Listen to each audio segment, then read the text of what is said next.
kung saan nakakuha ng moralidad itong kasama namin. Pero sa kumbento, ang itinuro sa amin, ang mga babae ay dapat igalang at mahalin.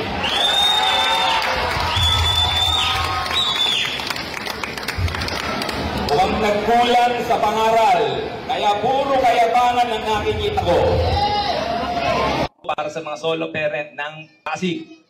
Minsan, sa isang taon, ang mga solo parent na babae na nireregla pa, Nay, malinaw, nireregla pa, at nalulungkot, minsan sa isang taon, pwedeng sumiping ho sa akin.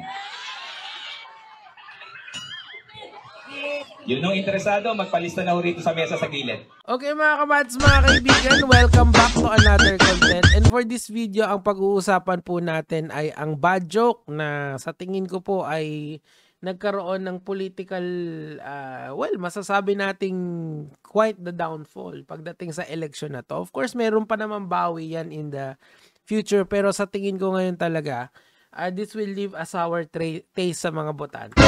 Okay, so siguro pag-usapan muna natin yung meta ng usaping politika pagdating sa mga ganitong joke. During the Duterte time, okay lang yung mga ganyang jokes, di ba?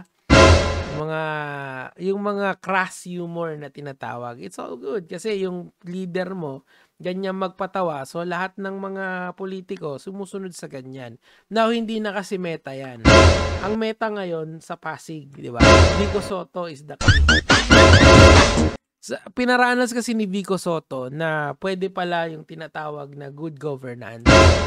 And unfortunately for everyone, yun dapat yung maging standard ngayon. Kasi nasanay na sa masarap yung mga tao eh. Yung mga ganito has really no place in, at least in the Pasig realm, 'di ba? Pasig realm. Di ba sa Pasig kasi good governance na eh, yung kalaban mismo ni Vico sinasabi inunan niya kasi yung good governance. So ito kasi hindi naman siya direktang kalaban ni Vico Sotto, pero yung partido ni Vico Sotto kalaban niya, and yung mayor na kung saan nakapartido nito na si nakalimutan ko yung pangalan pero yun yung direktang kalaban ni Vico pagdating ng eleksyon. Now, pag-usapan natin yung joke niya. Yung solo parenting po ay hindi po yan laughing matter. Of course, marami pong solo parent na may isa or more na anak, and talagang isa to sa mga suliranin na hinaharap ng bawat Pilipino na merong anak. Okay, so ngayon po, kasi kung alam nyo, okay lang sanang mag-joke basta hindi ganito ka-sexual. Kasi kaya ka nga naging solo parent, it's because of your decisions pagdating sa ganong bagay, di ba? Pwede kasing, or relationship issues kasi yun So this hits home talaga, na hindi ka aya-aya. Now, kung ako po sa inyo, kung gusto nyo mag-research about sa solo parenting and yung mga sa rights nyo po kung kayo ay isang solo parent, mas maganda po simulan nyo yan sa mga batas na inakda po ni Senator Risa Hontiveros. Lalo na kasi congressman kasi yung tinatakbuhan nitong si Attorney Ian Sia.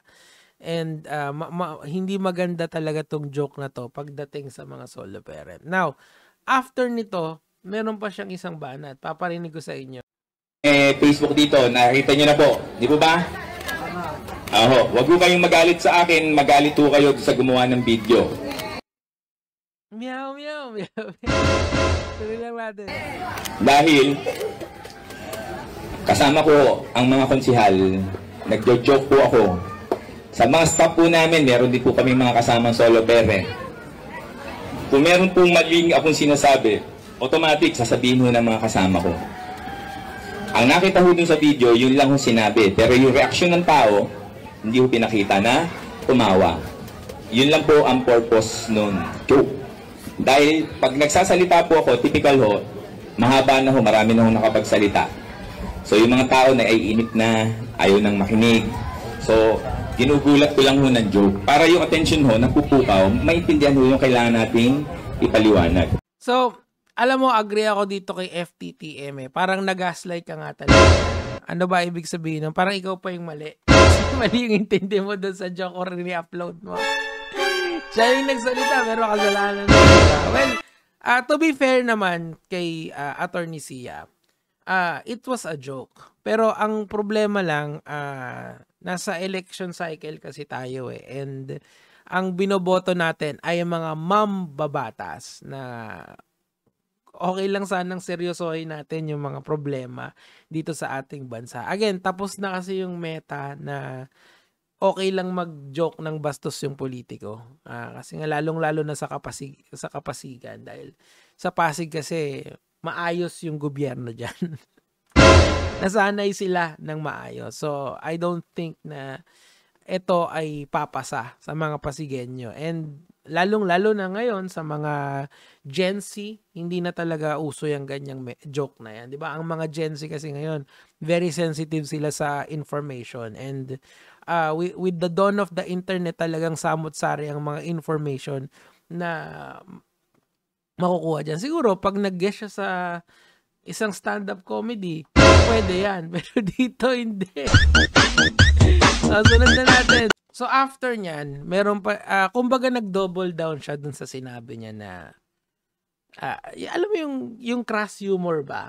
I mean, siguro dun sa crowd niya may bumili, kaso hindi mo kasi makokontrol lang internet men eh. Pakinggan natin. Kahit ang mga staff ko po, typical po, puro lalaki. Isa lang ho ang kasama kong babae. Nung araw, isa lang ang kasama kong babae, si Jaja. Nasa si Jaja? Ha? Nagda-diet ba? Jaja, magpakita ka lang. Para hindi ka pagselosan. Asawa ni Ewing na batch ko. Ngayon, kasama ni Attorney Tantan dahil kabisado na po nila ang District 1. Gusto ko pong manalo rin ang kaibigan kong abogado dahil kailangan na ho ng Pasigenyo ng abogadong konsihal. Yan, pakita ka lang, Jaja. Yan. Yan ho ang staff ng... Yan. Jaja, ano ba itsura mo nung nakaraang 15 taon? Payat. Oo, hindi. Nung makuha ka na ni Ewing. Mataba ka na. Hindi, nung magkasama tayo, eto na ang katawan ni Jaja. Give or take. Ilabas mo na lang yung picture. Huwag na tayo magtalo rito sa harap. Ang punto ko, ganyan ho ba ang magiging staff ng manyak? Di ba? At kukunin ko pa ba asawa ng aking kaklase? In my opinion, parang he missed the point totally. Kasi ang inaano dito, yung misogynistic jokes. Tapos ang ginawa niya, kumuha siya ng babae na malaki, tapos parang nilait niya. Ganon yung dating sa akin eh. Kasi, tinanong niya, nagda-diet ka ba? Tapos, obviously, ang sagot doon, hindi. Kasi, nakita natin, malaki yung babae, di ba? Tapos, nakuha niya na ba yung... Hindi ko alam ano yung point niya, yung rational niya, kung bakit niya sinasabi tong mga to. If he thinks it's funny, it's not. Lalong-lalo na ngayong eleksyon na to, na seryoso ang mga tao sa good governance. It has been a theme for a very, very long time. And lalong-lalo na sa Pasig kasi, napakita ni Vico na pwede pala yun. So,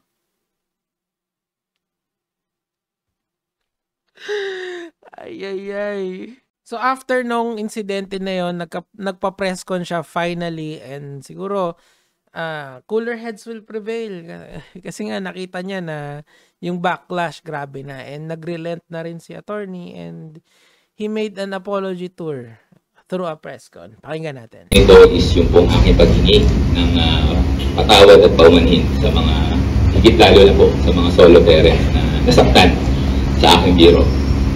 So yun po ang reason for the difference.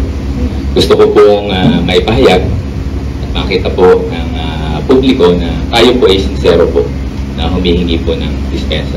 Okay, so after nung, napanood nyo naman siguro, nakita nyo yung timeline, it took a while bago nag-sink in sa kanya na mali yung sinabi niya, and hindi na kasi binibili talaga yun ng mga tao. Ngayon kasing eleksyon,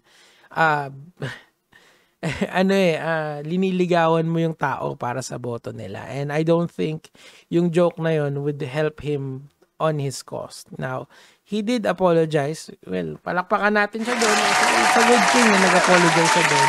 Dun sa crass humor na yun, given the context of what is at stake at this election. Now, final update lang, kayo na lang ang mag-research siguro nung mismong balita, pero pinapasagot na siya ng COMELEC kung bakit nagkaroon siya ng ganun joke. I mean, it was a joke, but it was done in poor taste, di ba? Yun kasi yung point doon. So, ano ang moral dito? Ako, for me, I will support Vico Sotto. Kayo, kung gusto niyang supportan yung partido ni Attorney Ian, it's all on you. Pero, ako, for me, I think si Vico talaga yung dapat gawing standards ngayon ng mga politiko pagdating sa basis kung sino yung ang inyong iboboto. That's just how it is. Yun lang naman po yung sa akin for today.